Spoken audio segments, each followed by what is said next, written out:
Última questão de hoje, vamos lá. O quadro a seguir descreve a quantidade de elétrons e a massa atômica de três elementos, X, Y, Z, quando seus átomos estão em diferentes formas iônicas, ok? Então ele coloca aqui o X+, Y2-, Z2+. Número de elétrons e massa atômica, certo? A partir dos dados, é correto afirmar que as moléculas YZ- e X2 são apolares?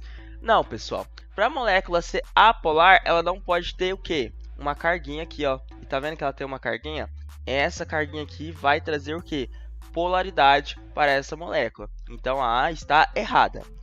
O íon Z2+ é isótopo de oxigênio.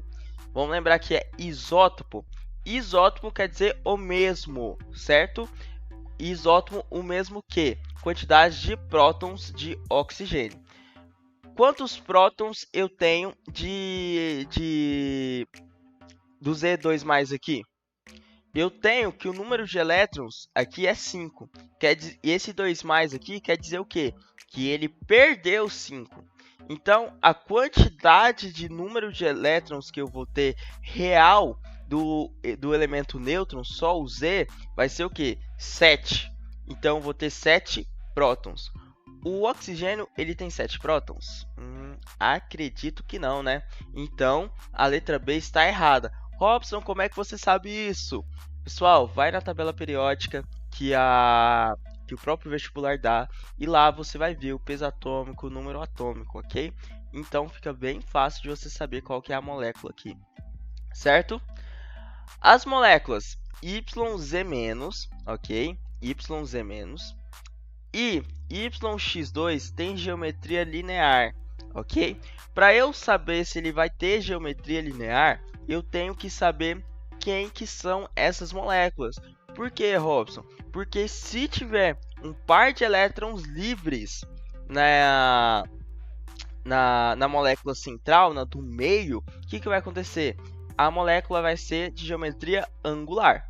Então eu preciso saber quem que são esses elementos aqui.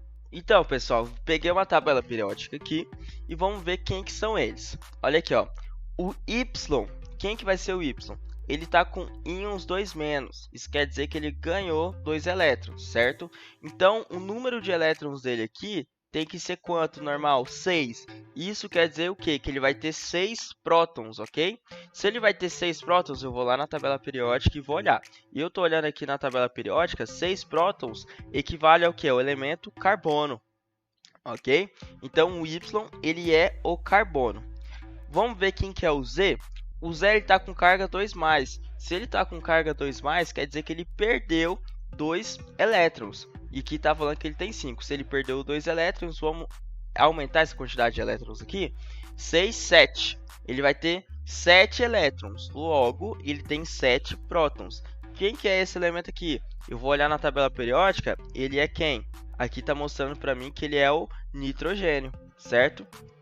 Então, o nitrogênio aqui, ele está ficando com 7 prótons. Então, isso aqui é o que? É um carbono mais nitrogênio.